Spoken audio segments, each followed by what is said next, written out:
Hey guys, thanks for tuning into the channel. My name's Connor. Today I'm going to show you how to do a proper pre-ride check, otherwise known as an M check. This is to ensure your bike is safe and ready to ride. There's nothing more frustrating than discovering there's a problem with your bike halfway into your ride. The first step is to check your front wheel to make sure it's properly attached. The easiest way to do this is to grab one side of the fork leg and move the wheel back and forth to make sure there's no play in the bike. The next thing I'm going to do is just go through the wheel real quick to make sure all the spokes are tight, nothing's loosened up. If any of these come loose, it can cause your wheel to go out of true, and you definitely want to avoid that from happening. The next step is I like to grab the front brake and just push the bike back and forth very lightly to make sure there's no play in the headset. Keep in mind, you always will have a little bit of a give in the front shock.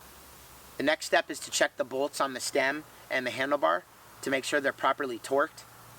You preferably want to use a torque wrench in this situation, but if you don't have access to one of those, then obviously a standard hex wrench will work. Next thing I'm going to do is just check the brake levers to make sure they feel normal, nothing feels out of place, or if they are feeling spongy or coming close or hitting the actual grips, that could mean you do need to bleed the system. Now I'm going to come up to my saddle and just give it a quick jiggle, make sure nothing's loose. Obviously we're going to check the dropper post too. If you do have a dropper post on your bike, make sure it's smooth and moving properly and everything's actuating like it should. Then we're going to come up to the saddle, give it a little jiggle just to make sure it hasn't loosened up at all. If you do have a dropper post, you're going to just check to make sure everything's moving properly, it's not rough, everything's smooth and working like it should. If you do have movement in the seat, make sure, a lot of times it may feel like your saddle's loosened up, but it's actually your dropper post internally is starting to wear out. Or if you have play in the actual dropper post without touching your lever, that could mean that it does need to be serviced as well. From there, I'm going to move on to my pivots.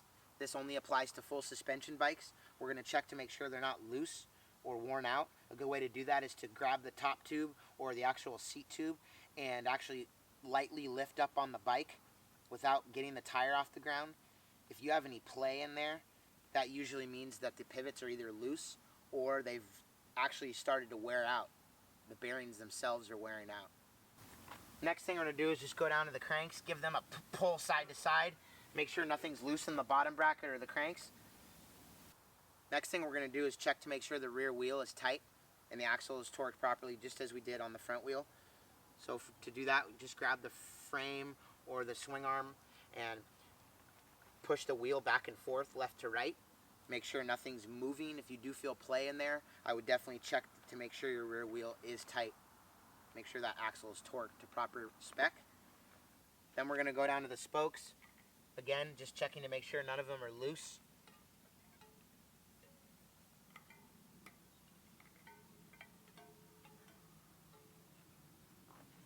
And then obviously we're going to check the pressure in the rear wheel. As I mentioned earlier, average pressure is about 28 psi depending on personal preference and the tire you're running.